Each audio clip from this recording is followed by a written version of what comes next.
નમસ્તે વિદ્યાર્થી મિત્રો, ધોરણ 12 વિષય રસાયણ વિજ્ઞાન પ્રકરણ નંબર 2 દ્રાવણો. આજના વિડિયો લેક્ચરની અંદર આપનું હાર્દિક સ્વાગત છે. આજનો આપણો ટોપિક છે અભિસરણ દબાણ. અભિસરણ ને બીજું કહેવાય પરાસરણ અને બીજું છે અભિસરણ દબાણ. અભિસરણ વ્યવહારમાં પણ ઘણા અભિસરણના ઉદાહરણો જોવા મળે. તો ઈ સમજતા પહેલા અર્ધપારગમ્ય પડદો, સેમી પરમિએબલ મેમ્બ્રેન. મેમ્બ્રેન એટલે પડદો. પડદો છે એ માત્ર ગાળવાનું કામ કરે. પડદો છે એ દ્રાવકના નાના અણુને પસાર થવા દેશે, દ્રાવ્યના મોટા કદના અણુને પસાર થવા દેતા નથી. આવા પડદાને કહેવાય અર્ધપારગમ્ય પડદા. તો અર્ધપારગમ્ય પડદાના ઉદાહરણ parchment paper, cellophane paper, butter paper. વ્યવહારમાં પેલો પતંગનો કાગળ આવે એ બટર પેપર હોય. પફ હોય, પફની ઉપર કાગળ વીંટાળેલો હોય એ બટર પેપર હોય. પછી લાઇટ બિલ આવે છે એ કાગળ બટર પેપર હોય, બરોબર? જે ઓલો છાપવા માટેનો કાગળ આવે છે આ બટર પેપર છે. સેલોફેન પેપર છે, પાર્ચમેન્ટ પેપર છે કે સંશ્લેષિત કોઈ પેપર હોય, અથવા કુદરતમાંથી મળતા પ્રાણીઓના મૂત્રાશય એટલે કે કિડની, બ્લેડર. આપણા શરીરમાં રહેલી કિડનીનું કામ પણ શું છે? ગાળવાનું. કિડનીનું કામ શું છે? ગાળવાનું. તો પ્રાણીઓના મૂત્રાશયની કોથળી જે પડદા તરીકેનું કામ કરે છે, જે શીટ કે ફિલ્મ સ્વરૂપે હોય, આવી શીટ સ્વરૂપે હોય, જેમાં છિદ્ર તો હોય પણ છિદ્ર કરતાંય વધારે નાના ઉપસૂક્ષ્મીય છિદ્ર હોય. આ છિદ્ર છે એમાં હજી વધારે નાના છિદ્ર હોય તેને ઉપસૂક્ષ્મીય છિદ્ર કહેવાય. આ ઉપસૂક્ષ્મીય છિદ્રમાંથી જ્યારે દ્રાવણ પસાર કરો ને, દ્રાવણ, ત્યારે આ પડદો છે દ્રાવણની અંદર દ્રાવક પ્લસ દ્રાવ્ય હોય. દ્રાવક તરીકે પાણી હોય અને દ્રાવ્ય તરીકે યુરિયા હોય. તો આમાં મોટું કદ કોનું થયું? આનું કદ મોટું થયું કારણ કે યુરિયાનું સૂત્ર આવું થયું.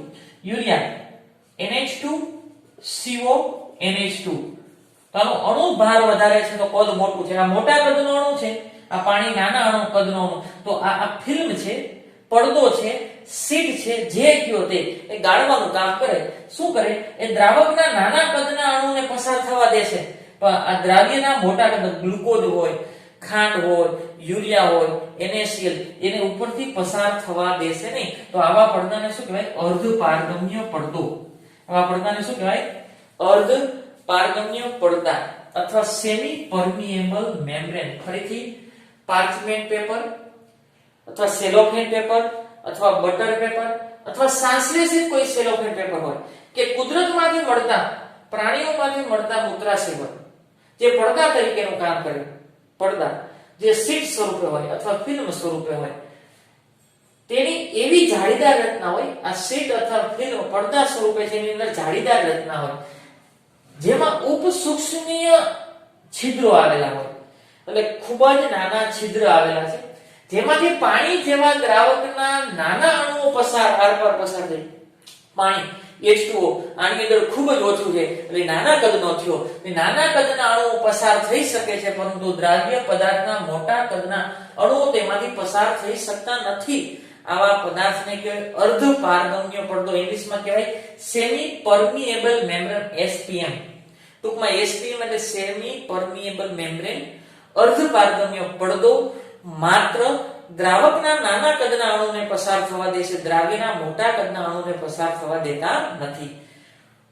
ઉત્તમ અર્ધપારગમ્ય પડદો ઘણી વખત પૂછાયેલો છે Cu2FeCN6 કોપર ફેરોસાયનાઇડ. Cu2FeCN6 કોપર ફેરોસાયનાઇડ એ ઉત્તમ અર્ધપારગમ્ય સંશ્લેષિત પડદો છે. આગળ અભિસરણ એટલે શું? પ્રયોગ દ્વારા સમજાવો. અભિસરણ. હવે જ્યારે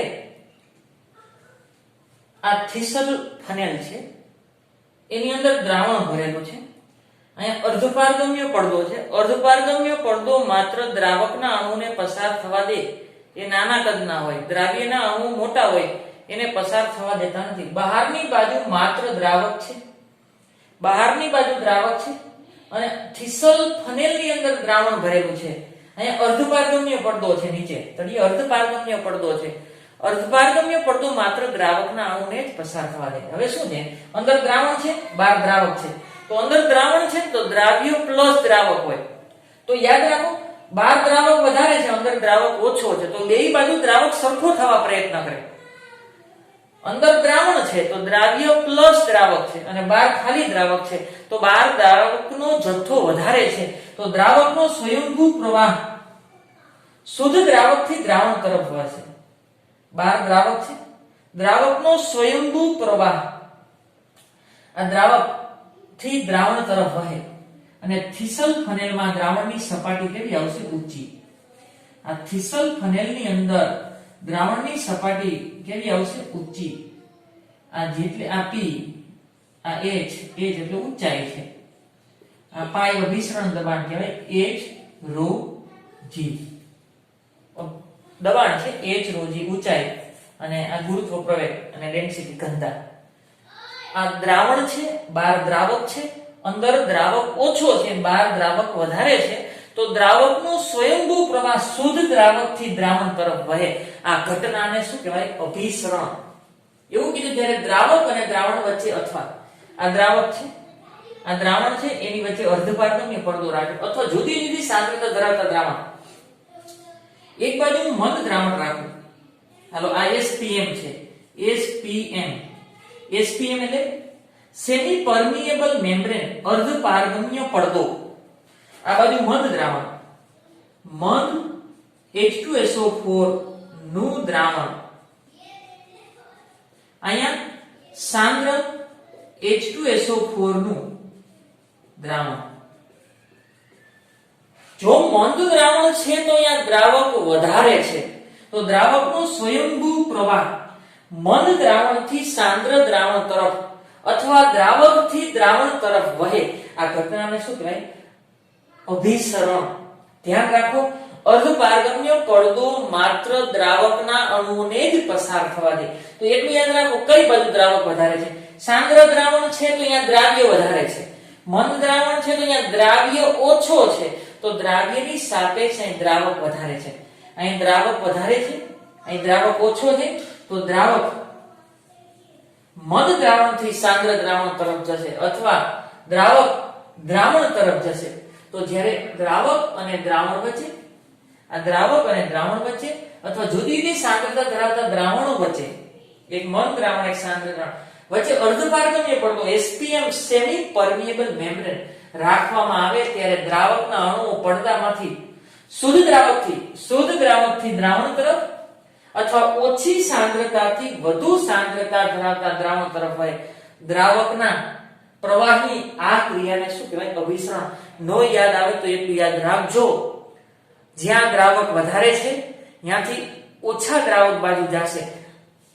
આ પ્રવાહ સંતુલન અવસ્થા પ્રાપ્ત થાય ત્યાં સુધી ચાલુ રહે. એટલે કે બંનેની અંદર અહીંયા દ્રાવક અને અહીં દ્રાવક જ્યાં સુધી સરખા ન થાય, બંનેમાં દ્રાવક સરખા ન થાય ત્યાં સુધી આ અભિસરણ ક્રિયા ચાલુ રહેશે. આકૃતિમાં દર્શાવ્યા પ્રમાણે દ્રાવક, આકૃતિમાં દ્રાવક છે અને અંદર છે એ દ્રાવણ છે. અહીંયા અર્ધપારગમ્ય પડદો મૂકવામાં આવ્યો છે, તેમાંથી દ્રાવકના અણુઓ, આ દ્રાવક છે, દ્રાવકના અણુઓ અર્ધપારગમ્ય પડદામાંથી પસાર થઈ શકે છે, જેથી દ્રાવકના અભિસરણને કારણે દ્રાવણનું સ્તર થીસલ ફનેલ એટલે ગરણીમાં ઊંચે ચડે છે. એવું કે થીસલ ફનેલની અંદર દ્રાવણ છે, બહાર દ્રાવક છે, તો દ્રાવકના અણુ અર્ધપારગમ્ય પડદામાંથી અંદર તરફ ધકેલાય છે. તેથી થીસલ ફનેલમાં દ્રાવકની સપાટી શું આવે છે, ઊંચી આવે છે. આ ઘટનાને શું કહેવાય, અભિસરણ.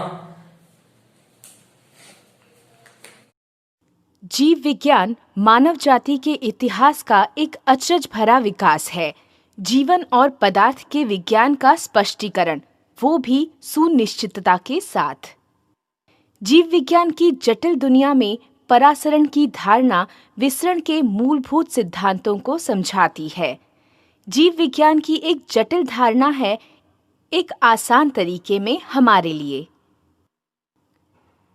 तुमने परासरण जोन्स के बारे में सुना ही होगा, वही जो एक बंदूक घुमाता श्वेत रक्त कण है. वास्तव में परासरण की प्रक्रिया ग्रीक शब्द ओस्मोस से बनी है, जिसका मतलब है धक्का। ये प्रकृति में बहुत जटिल है। परासरण की प्रक्रिया को पूरी तरह समझाने के लिए हमें पहले विसरण के बारे में जानना होगा। सरल शब्दों में विसरण कणों की बेतरतीब गति से फैलने को कहते हैं। यह विसरण उच्च सांद्रता से निम्न सांद्रता की ओर होता है। अब हमें विसरण का संक्षेप ज्ञान हो चुका है, तो हम परासरण के बारे में जान सकते हैं। परासरण कणों के गमन को कहा जाता है। जब विलायक सांद्रता वाले भाग उच्च सांद्रता से निम्न सांद्रता वाले भाग की ओर चलते हैं। इनका ध्येय केवल सांद्रता को समान करना है।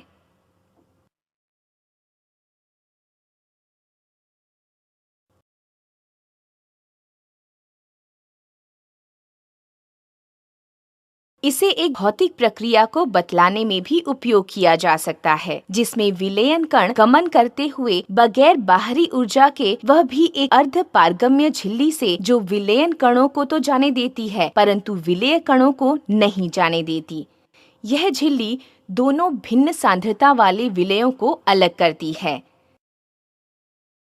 परासरण का पहला निरीक्षण सन 1748 में एक फ्रेंच भौतिक शास्त्री द्वारा दर्ज किया गया था, जिसका नाम जीन एंटोनी नॉलेट था, और यह परासरण एक प्राकृतिक झिल्ली से हुआ था। उन्होंने परासरण प्राकृतिक परिस्थितियों में दर्ज किया था।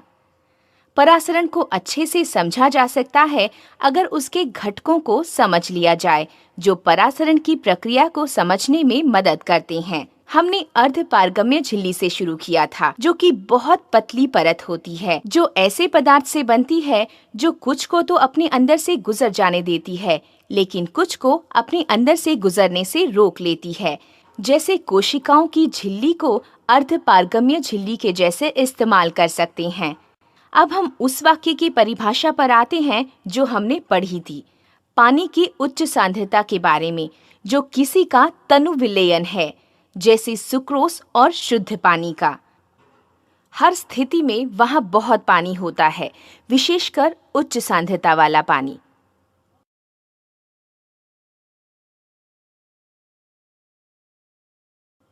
दूसरी तरफ निम्न सांद्रता वाला पानी संकेंद्रीय विलयन जैसे सुक्रोज और पानी की तरफ इशारा करता है। इस स्थिति में जल की मात्रा काफी कम होती है।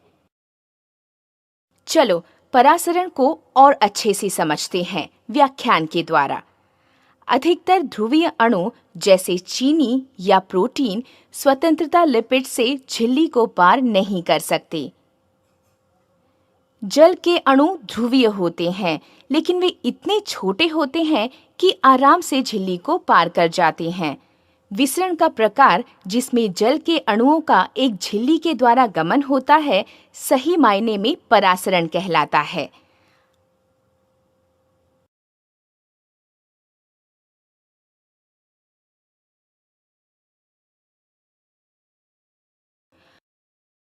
अगर अणु जैसे खाद्य के अणु झिल्ली के एक तरफ मिलाए जाए, झिल्ली के पार विसरण नहीं होगा, उसके बड़े आकार व ध्रुवीय प्रकृति के कारण।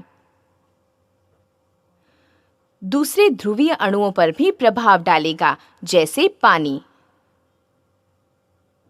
इस प्रभाव के कारण स्वतंत्र जल के अणुओं की संख्या में कमी होगी सीधे हाथ की तरफ। सीधे हाथ की तरफ कुछ ही मुक्त जल के अणुओं के कारण गिने चुने जल के अणुओं का गमन होगा, वह भी खाद्य के अणुओं की कम सांद्रता की ओर, क्योंकि इस क्षेत्र में अधिक जल के अणु है और उनका इस तरफ से छूटने का अनुपात कम है।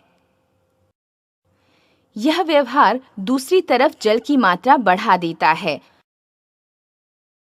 अगर दो विलयनों की परासरण सांद्रता समान है, तो विलयनों का गुणधर्म में समपरासरी कहा जाता है। इसका मतलब विलयनों का गुणधर्म जिनमें विलेय की सांद्रता तुलनात्मक रूप से समान है,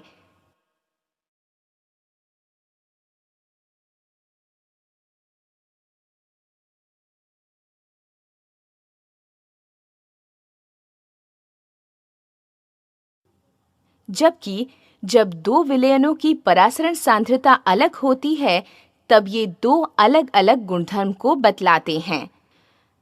जिस विलयन में विलेय की सांद्रता अधिक होती है अतिपरासरी कहलाता है और वे विलयन जिसमें विलेय की सांद्रता कम होती है अल्पपरासरी कहलाता है।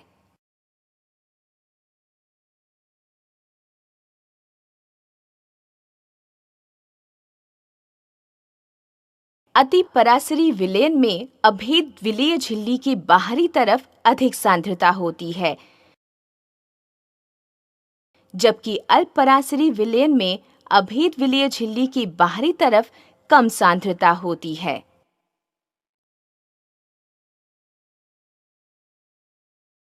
जब तुम एक पौधे की कोशिका को एक द्रव्य में रखोगे जिसमें जल भी हो, तीन में से एक प्रक्रिया होगी। अगर कोशिका के पास के माध्यम की जल सांद्रता उच्च है तो कोशिका जल ले लेगी परासरण के जरिए।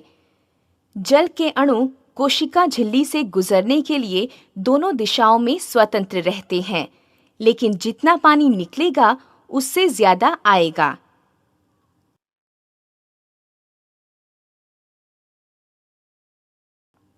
अंततः परिणाम ये होगा कि कोशिका में पानी जाएगा और वह फूल जाएगी।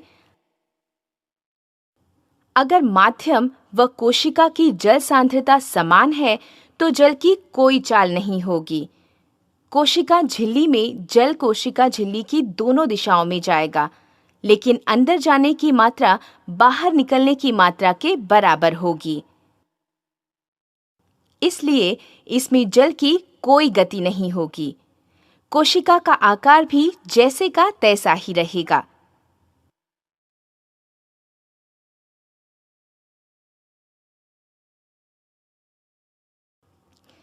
अगर माध्यम में कोशिका से निम्न सांद्रता है तो कोशिका परासरण के द्वारा पानी छोड़ देगी। फिर से जल कोशिका झिल्ली के दोनों दिशाओं में जाएगा, लेकिन इस बार अधिक जल बाहर जाएगा अंदर आने की अपेक्षा, इसलिए कोशिका सिकुड़ जाएगी।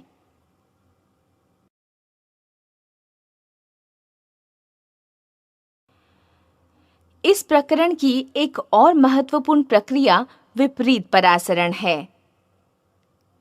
विपरीत परासरण में जल झिल्ली के पार गति करता है, संकेंद्रित ढलान के विरुद्ध निम्न सांद्रता से उच्च सांद्रता की तरफ।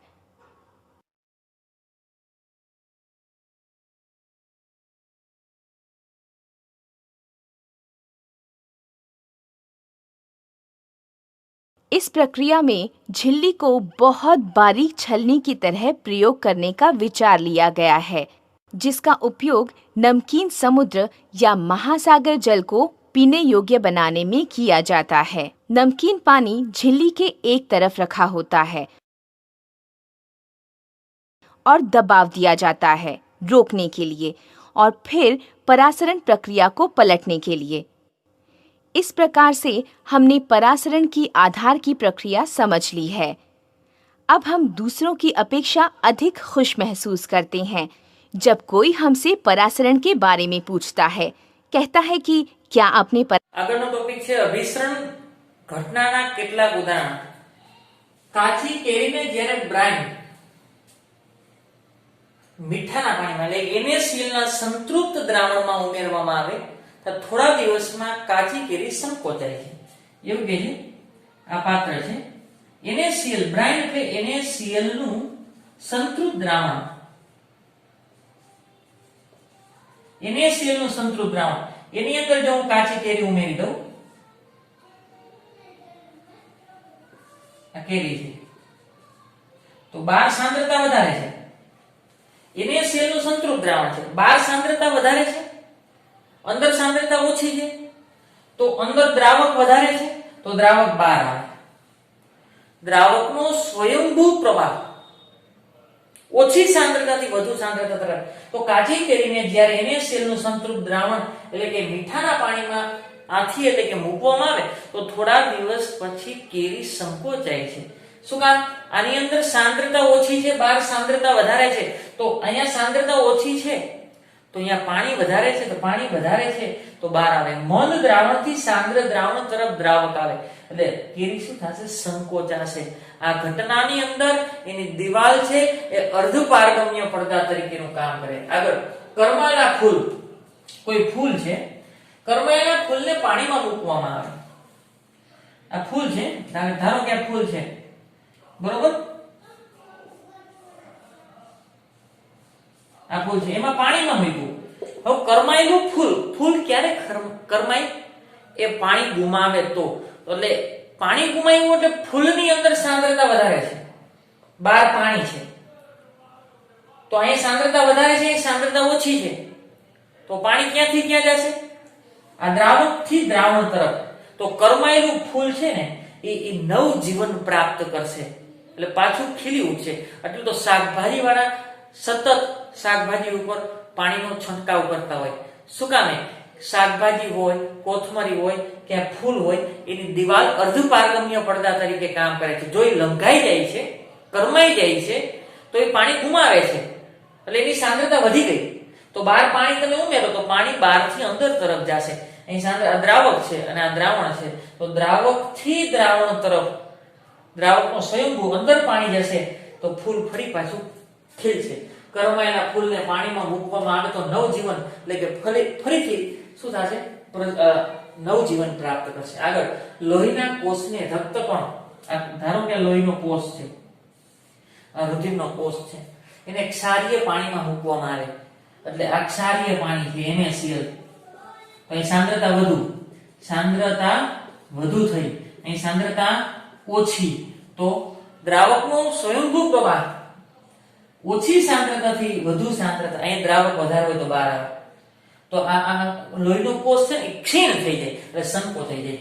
લોહીના કોષને ક્ષારીય પાણીમાં મૂકવામાં આવે તો એ ક્ષીણ થઈ જાય એટલે શું થઈ જશે? સંકોચાઈ જશે.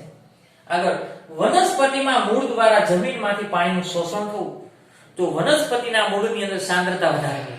બહાર તમે પાણી રેડો છો ત્યાં દ્રાવક પાણી જ છે તો અંદર દ્રાવક ઓછો છે. મૂળની અંદર સાંદ્રતા વધારે છે તો પાણી ક્યાંથી ક્યાં જાય? શુદ્ધ દ્રાવકથી દ્રાવણ તરફ. એટલે કે મૂળથી માંડીને ડાળીઓ પર્ણ સુધી પાણીનું ખેંચાવું એ પણ અભિસરણ ઘટનાને જ આભારી છે. વનસ્પતિમાં મૂળ દ્વારા જમીનમાંથી પાણીનું શોષણ થાય છે ને એ અભિસરણ ઘટનાને જ આભારી છે. કારણ કે અંદર થડની અંદર મૂળની અંદર સાંદ્રતા વધારે હોય. બહાર તમે પાણી રેડો તો બહાર પાણી વધારે છે, મૂળની અંદર પાણી ઓછું છે. તો મંદ દ્રાવણથી દ્રાવણ તરફ એટલે કે બહારથી પાણી અંદર તરફ જશે અને ડાળી સુધી, પાંદડા સુધી અને કૂપણો સુધી પાણીનું જવું એ પણ અભિસરણ ઘટનાને જ આભારી છે. ગાજર કે જે પાણી ગુમાવવાને કારણે નરમ પડી ગયું હોય. દાખલા તરીકે ગાજર 2-3 દિવસ એમનું પડ્યું રહે તો પાણી ગુમાવે તો નરમ બની જાય. હવે એ જ ગાજરને ફરી પાછું તમે પાણીમાં મૂકો તો ગાજરની અંદર સાંદ્રતા વધુ છે. ધ્યાન રાખજો. કરમાયેલું ગાજર તો સાંદ્રતા વધુ. બહાર ખાલી પાણી જ છે H2O તો સાંદ્રતા ઓછી. તો પાણી ક્યાં વધારે છે? બહાર વધારે છે તો પાણી અંદર જશે તો ગાજર પાછું નવજીવન પ્રાપ્ત કરશે. કરમાયેલું ગાજર તો એની અંદર સાંદ્રતા છે એ વધારે હોય એટલે કે પાણી અંદર ઓછું હોય. એને તમે પાણીમાં મૂકો તો બહાર પાણી વધારે છે તો બહારથી અંદર તરફ એટલે કે દ્રાવકથી દ્રાવણ તરફ એટલે કે પાણી અંદર તરફ જશે ને ગાજર છે એ નવજીવન પ્રાપ્ત કરશે. તો પાછું શું થાય? ફૂલી જશે. ગાજર કે જે પાણી ગુમાવવાને કારણે નરમ પડી ગયું એટલે કરમાઈ ગયું, સંકોચાઈ ગયું, તેને ફરી પાછું પાણીમાં રાખતા ફરી પાછું કેવું થઈ જાય? કડક થઈ જશે. આગળ બીજું, ક્ષારમાંથી માંસનું પરીક્ષણ. માંસના પરીક્ષણ કરવા માટે પણ આ અભિસરણ ઘટના ખૂબ જ ઉપયોગી છે. તેમજ ફળોમાં ખાંડ ઉમેરવાથી તે બેક્ટેરિયા સામે રક્ષણ આપે છે. ફળોમાં ખાંડ ઉમેરવાની જેથી કરીને એ બેક્ટેરિયા સામે રક્ષણ આપે છે. કારણ કે ફળો હોય એની દિવાલ પણ અર્ધપારગમ્ય પડદા તરીકેનું કામ કરે. તમે બહાર તરફ ખાંડ ઉમેરી છે તો એનો અર્થ એવો કે અંદર સાંદ્રતા, અંદર પાણી છે અને બહાર માત્ર ખાંડ છે તો પાણી બહાર આવશે. પાણી શું આવશે? બહાર. અને અંદરની સાંદ્રતા વધશે. બેક્ટેરિયા શું કરી નાખશે? નાશ. તેમજ ફળોમાં ખાંડ ઉમેરવાથી તે બેક્ટેરિયા સામે શું આપશે? રક્ષણ આપે. પરંતુ ક્ષાર લગાડેલા માંસ અથવા શર્કરા રહિત શર્કરા સહિત ફળો, ધારો કે આ કોઈ ફળ છે,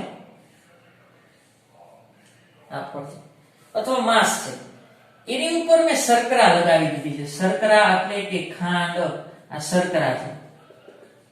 તો આ શર્કરા એટલે સાંદ્રતા વધુ થઈ, તો એની સાપેક્ષે અંદર સાંદ્રતા ઓછી, સાંદ્રતા ઓછી થઈ. અને અહીંયા છે શર્કરા ઉપર શું રાખી દીધું છે મેં? માંસ અથવા ફળ ઉપર શર્કરા રાખી દીધી છે. આ માંસનો ટુકડો છે અથવા તો ફળ છે, એની સપાટી પર શર્કરાનું આવરણ લગાવી દીધું છે. તો શર્કરા એટલે ખાંડનું આવરણ છે, તો અહીંયા સાંદ્રતા વધારે છે, અંદર સાંદ્રતા ઓછી છે. તો દ્રાવકનો સ્વયંભૂ પ્રવાહ ક્યાંથી ક્યાં જશે? ઓછી સાંદ્રતાથી વધુ સાંદ્રતા, એટલે પાણી બહાર નીકળે. પાણી શું નીકળે? બહાર નીકળશે. તો એનો અર્થ એ કે આ ફળ છે એની દિવાલ પણ અર્ધપારગમ્ય પડદા તરીકે વર્તવી જોઈએ, અને માંસ છે તો એની દિવાલ પણ અર્ધપારગમ્ય પડદા તરીકે વર્તવી જોઈએ. અને છેલ્લે આ છે, જો માંસનો ટુકડો હોય તો એ છેલ્લે કેવો બની જાય? સંકોચાય અને નિર્જીવ બની જાય.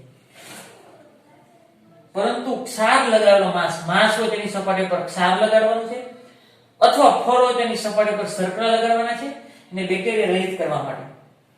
તો એ ફળો પાણી ગુમાવે. શું કામ ગુમાવે છે? ધ્યાન રાખજો. સપાટી ઉપર સાંદ્રતા વધારે છે, અંદર સાંદ્રતા ઓછી છે, એટલે બહાર પાણી આવશે, એટલે સંકોચાય. પાણી ગુમાવે છે અને સંકોચાય છે, અને છેલ્લે નિર્જીવ બની જાય છે. કેવા બની જાય? માંસનો ટુકડો નિર્જીવ બની જાય. આ બધી જ ઘટનાની અંદર દિવાલ છે એ અર્ધપારગમ્ય પડદા તરીકેનું કામ કરે છે. આગળનો પ્રશ્ન છે, અભિસરણ દબાણ કોને કહે છે અને તેનું સૂત્ર તારવવાનું છે. હવે અહીંયા SPM છે. SPM એટલે semi permeable membrane. SPM semi permeable membrane એટલે કે અર્ધપારગમ્ય પડદો. આ બાજુ દ્રાવણ છે, આ બાજુ દ્રાવક છે. અર્ધપારગમ્ય પડદો માત્ર દ્રાવકના અણુઓને જ પસાર થવા દે. કઈ બાજુ દ્રાવક વધારે છે? આ બાજુ. તો દ્રાવક જ્યાં વધારે હોય ત્યાંથી ઓછા તરફ જાય, એટલે કે દ્રાવક થી દ્રાવણ તરફ. આ બાજુ દ્રાવક જશે, દ્રાવક થી દ્રાવણ તરફ. અથવા આ બાજુ મંદ દ્રાવણ હોય, આ બાજુ સાંદ્ર દ્રાવણ હોય, તો તમને પૂછે કે કોની સપાટી ઉપર આવશે અને કોની સપાટી નીચે. તો જો મંદ દ્રાવણ હોય તો અહીં દ્રાવક વધારે હોય, સાંદ્ર દ્રાવણ હોય તો અહીં દ્રાવક ઓછો હોય. તો દ્રાવક મંદ દ્રાવણ થી સાંદ્ર દ્રાવણ તરફ આવે, એટલે સાંદ્ર દ્રાવણની સપાટી ઊંચી આવશે અને મંદ દ્રાવણની નીચે આવશે. એવી રીતે દ્રાવકની સપાટી નીચે આવે અને દ્રાવણની સપાટી કેવી આવશે? ઉપર.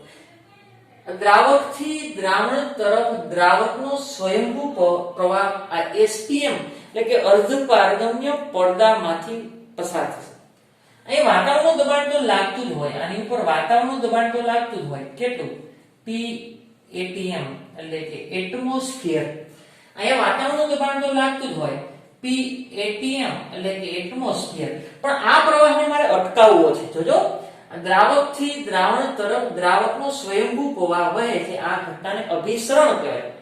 આ બાજુ આવે, હું અહીં વધારાનું દબાણ આપું તો, જો વાતાવરણનું દબાણ તો લાગે જ છે બંને બાજુ, અહીં વધારે દબાણ આપું તો અભિસરણ વધારે થાય. પણ મારે આ પ્રવાહને અટકાવવો છે તો મારે આ બાજુ દબાણ આપવું પડે. તો આ દ્રાવકના સ્વયંભૂ પ્રવાહને અટકાવવા માટે જે દબાણ આપવું પડે એને અભિસરણ દબાણ કહેવાય, એની સંજ્ઞા કહેવાય પાય. આ બાજુ આપવું પડે. અભિસરણ આ બાજુ થતું હોય તો સામેની બાજુ આપવાથી દ્રાવકનો પ્રવાહ આ બાજુ વહે છે ને એને અટકાવી શકાય. તો આ દબાણને અભિસરણ દબાણ કહેવાય. જ્યારે દ્રાવક અને દ્રાવણ વચ્ચે અર્ધપારગમ્ય પડદો મૂકવામાં આવે ત્યારે આ દ્રાવક અને દ્રાવણ વચ્ચે અર્ધપારગમ્ય પડદો મૂકી દીધો તો વધારાનું બંને બાજુ વાતાવરણનું દબાણ તો લાગે જ છે, પણ આ પ્રવાહને અટકાવવો છે. આ બાજુ દબાણ આપવું તો વધી જશે, તો સામેની બાજુ આપવું પડે જેથી કરીને દ્રાવકનો પ્રવાહ અટકાવી શકાય. કેટલુંક વધારાનું બાહ્ય દબાણ લાગુ પાડવામાં આવે તો દ્રાવકનો પ્રવાહ આ બાજુ આવે છે. અર્ધપારગમ્ય પડદામાંથી દ્રાવણ તરફ આવે છે, પસાર થતા રોકી શકાય છે. આ દબાણને શું કહેવાય? અભિસરણ દબાણ પાય. શું કહેવાય? અભિસરણ દબાણ પાય. દ્રાવક થી દ્રાવણ અર્ધપારગમ્ય પડદા દ્વારા સંપર્કમાં લેવો ત્યારે દ્રાવકનો પ્રવાહ આ બાજુ આવે છે, એને અટકાવવા માટે તમારે જે દબાણ આપવું પડે તેને શું કહેવાય? અભિસરણ દબાણ. મંદ દ્રાવણ માટે પ્રાયોગિક રીતે જણાયું છે કે દ્રાવણનું અભિસરણ દબાણ તેની મોલર સાંદ્રતાના, મોલર નહીં પરંતુ મોલર સાંદ્રતાના સમપ્રમાણમાં હોય. મોલર એટલે મોલારિટી. મન દ્રાવણ માટે દ્રાવણનું અભિસરણ દબાણ પાઈ આપેલ તાપમાને દ્રાવણની સાંદ્રતા C એટલે કે મોલારિટી ને સમપ્રમાણ હોય. અભિસરણ દબાણ છે A, એની મોલર સાંદ્રતા CRT. C એ સાંદ્રતા બતાવે છે કયા એકમમાં? મોલારિટી. શું કામ? ધારો કે દ્રાવણમાં હજી હું દ્રાવ્ય પદાર્થ ઉમેરું, જોજો ધ્યાન રાખજો, હું દ્રાવ્ય પદાર્થ ઉમેરું તો આ દ્રાવણ વધુ સાંદ્ર થઈ જાય, તો દ્રાવક વધારે આ બાજુ આવશે, તો હજી એને રોકવા માટે હજી વધારે દબાણ આપવું પડે. ફરીથી હજી હું થોડુંક વધારે સાંદ્ર દ્રાવણ બનાવવું એટલે મારે સંખ્યાકણ ઉમેરવા જોશે. હજી સંખ્યાકણ વધારે ઉમેરું તો વધુ સાંદ્ર થયું, તો વધારે દ્રાવક આ બાજુ આવશે, તો એને અટકાવવા માટે મારે પાછું વધારે દબાણ આપવું પડશે. તો અભિસરણ દબાણ એની સંખ્યાકણના સમપ્રમાણમાં છે. જેમ તમે સાંદ્રતા વધારી દેશો એમ દ્રાવક વધારે આ બાજુ આવશે, એમ રોકવા માટે દબાણ તમારે વધારે આપવું પડશે. તો અભિસરણ દબાણ તેની મોલારિટીના સમપ્રમાણમાં હોય. C શું બતાવે છે? સાંદ્રતા. C શું બતાવે છે? સાંદ્રતા. જ્યાં C બરાબર સાંદ્રતા છે, ક્યાં એકમમાં છે? મોલારિટી. C મોલારિટીમાં છે, તો મોલારિટી બરાબર શું લખી શકાય? મોલ પર લિટર. શું લખી શકાય? મોલ પર લિટર.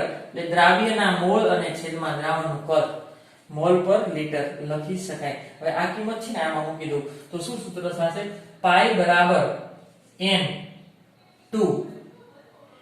N2 RT ના છેદમાં V.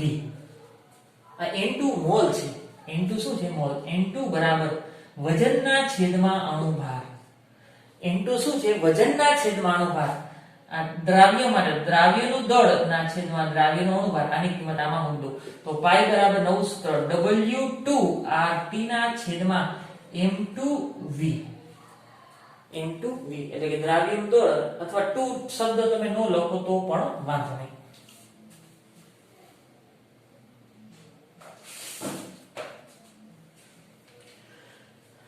આગળ હવે અજ્ઞાત પદાર્થ તમે જ્યારે ઉમેરતા હોય અને આણ્વીય દળ ગણવું હોય તો બધા માટે ઉત્કલન બિંદુમાં ઉન્નયન, ઠાર બિંદુમાં ઉન્નયન અને અભિસરણ દબાણ બધા માટે આપણે આણ્વીય દળ ગણવું છે. M2 ને સૂત્રનો કરતા બનાવો તો M2 બરાબર શું થશે? W2 RT ના છેદમાં પાઈ V. હવે એક ડેટા જ્યાં M2 શું થશે? દ્રાવ્યનું મોલર દળ. શું થશે? દ્રાવ્યનું મોલર દળ. W2 દ્રાવ્યનું દળ, પાઈ અભિસરણ દબાણ, અને V છે ને દ્રાવણનું કદ છે. ધ્યાન રાખજો, દ્રાવણનું કદ શેમાં છે? તો લીટરમાં છે. શેમાં છે? લીટરમાં છે. R શું છે? વાયુ અચળાંક. વાયુ અચળાંક. આ શું છે? વાયુ અચળાંક. અને T છે નિરપેક્ષ તાપમાન, એટલે કેલ્વિનમાં લેવાનું છે. નિરપેક્ષ તાપમાન. ધ્યાન રાખજો ખાસ, તમે જો અહીંયા સાંદ્રતા વધારતા જશો એટલે કે સંખ્યાકણ વધતા જશે તો દ્રાવક વધારે આ બાજુ આવશે. તો એને રોકવા માટે જે દબાણ આપવું પડે તેને અભિસરણ દબાણ, તો અભિસરણ દબાણ વધારે આપવું પડે. હજી હું સંખ્યાકણ ઉમેરું તો વધારે સાંદ્ર થઈ ગયું, દ્રાવક આ બાજુ આવશે, તો એને રોકવા માટે આપવું પડતું દબાણ વધારે આપવું પડે. તો અભિસરણ દબાણ એની મોલર સાંદ્રતા સંખ્યાકણના સમપ્રમાણમાં છે. અભિસરણ દબાણ તેની મોલર એટલે મોલારિટી સાંદ્રતાના સમપ્રમાણમાં છે. પાઈ બરાબર CRT. પાઈ બરાબર શું થશે? CRT. C મોલારિટી છે. મોલારિટી એટલે મોલ પર લિટર. N2 ના છેદમાં દ્રાવ્યના મોલના છેદમાં લિટર એ દ્રાવણનું કદ છે. એના અહીં મૂકી દઉં. મોલ બરાબર વજન છેદમાં અણુભાર. અને અભિસરણ દબાણ પરથી જો દ્રાવ્ય પદાર્થનો અણુભાર ગણવો હોય તો અણુભારને શું કરો? સૂત્રનો કરતા તો WRT ના છેદમાં MV. આ રીતે અણુભાર નક્કી કરી શકાય. આગળ આણ્વીય દળ ગણવા માટે આપણે 4 પદ્ધતિઓનો અભ્યાસ કર્યો. એક, બાષ્પ દબાણમાં સાપેક્ષ ઘટાડો. P10 P1 ના છેદમાં N2 એટલે કે W2 ના છેદમાં N2 ગુણ્યા W1 ના છેદમાં N1. તો આની મદદથી પણ અજ્ઞાત પદાર્થનું આણ્વીય દળ મેળવી શકાય. બાષ્પ દબાણમાં સાપેક્ષ ઘટાડો. બીજું, ડેલ્ટા TB ઉત્કલન બિંદુ ને KB W2 ગુણ્યા 1000 ના છેદમાં n2 ગુણ્યા w1 ઉત્કલન બિંદુ ઉન્નયન પદ્ધતિ પણ અજ્ઞાત પદાર્થનું આણ્વીય દળ નક્કી કરી શકાય. Delta TF kf w2 1000 m2 અને w1 ઠાર બિંદુ અવનયન પદ્ધતિથી પણ અજ્ઞાત પદાર્થનું આણ્વીય દળ નક્કી કરી શકાય. અને પાઈ બરાબર WRT ના છેદમાં MV. આ સૂત્ર લખવાના નથી, આ ચાર પદ્ધતિ. બાષ્પ દબાણમાં ઘટાડો, ઉત્કલન બિંદુમાં વધારો, ઠાર બિંદુમાં ઘટાડો અને અભિસરણ દબાણ, આ બધી જ પદ્ધતિની મદદથી અજ્ઞાત પદાર્થના આણ્વીય દળ નક્કી કરી શકાય. પણ કઈ પદ્ધતિ યોગ્ય છે? પોલિમર માટે આણ્વીય દળ નક્કી કરવા માટે કઈ પદ્ધતિ યોગ્ય છે? તો પ્રોટીન એ બૃહદ અણુ હોય, મોટો અણુ હોય. પોલિમર એ પણ મોટા હોય અને બીજા બૃહદ, આ સિવાયના કોઈ બૃહદ અણુ હોય. પ્રોટીન હોય એ તો મોટો છે જ, પોલિમર છે એ તો મોટો છે જ, એ સિવાયના કોઈ બૃહદ એટલે કે મોટા, માઇક્રો એટલે સૂક્ષ્મ અને મેક્રો મોલેક્યુલ એટલે બહુ લાંબી શૃંખલા હોય, એના મોલર દળ એટલે કે અણુભાર નક્કી કરવા માટે આ ચાર પદ્ધતિમાંથી વધારે લાભદાયી પદ્ધતિ કઈ છે? આ પદ્ધતિનો ઉપયોગ કરવામાં આવતો નથી. અભિસરણ દબાણ પદ્ધતિ ખૂબ જ ઉપયોગી છે, કારણ કે આ પદ્ધતિ અન્ય પદ્ધતિઓ કરતા ઘણી લાભદાયી છે. શું કામ? ઓરડાના તાપમાને દબાણના માપનમાં મોલારિટીને બદલે દ્રાવણની મોલાલિટીને બદલે મોલારિટી ઉપયોગ થાય છે. હવે અહીંયા છે ને મોલાલિટી થાય, જો દ્રાવકનું વજન અહીં મોલાલિટી છે અને અહીં મોલારિટી કદ છે. તો મોલાલિટીને બદલે મોલારિટી ઓરડાના તાપમાને, કારણ કે આવું લખી છે મોલાલિટી બરાબર મોલ એટલે કે મોલ પર કિલોગ્રામ અને મોલારિટી બરાબર મોલ પર લીટર.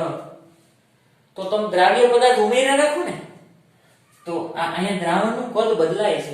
દ્રાવ્ય પદાર્થ ઉમેર્યા રાખો ને દ્રાવણનું કદ બદલાય, કારણ કે 1 કિલોગ્રામ દ્રાવક છે, હજી તમે દ્રાવ્ય ઉમેરશો એટલે દ્રાવ્ય પ્લસ દ્રાવક વધતું જ જશે.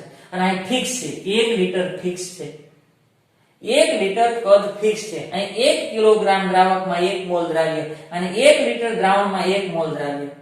અહીં દ્રાવણનું કદ ફિક્સ રહેશે, કારણ કે 1 કિલોગ્રામ 1000 ગ્રામમાં તમે 1 મોલ ઉમેરશો, 2 ઉમેરશો, 3 ઉમેરશો તો દ્રાવણનું કદ વધતું જ જશે.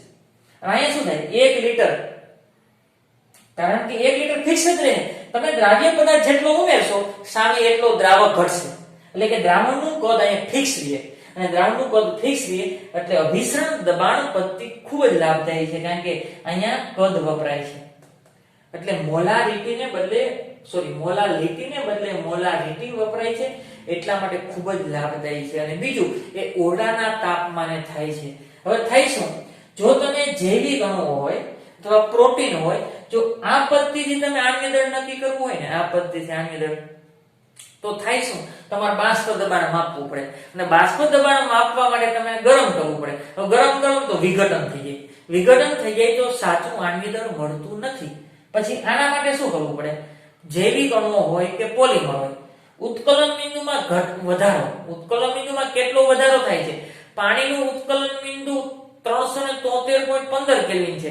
પછી તમે પ્રોટીન ઉમેર્યા પછી વધારો કેટલો થાય ચેક કરવા માટે, આ વધારો ચેક કરવા માટે દ્રાવણને ગરમ કરશો તો પ્રોટીનનું વિઘટન થઈ જાય, તો પણ સાચું આણ્વીય દળ નક્કી નહીં થાય.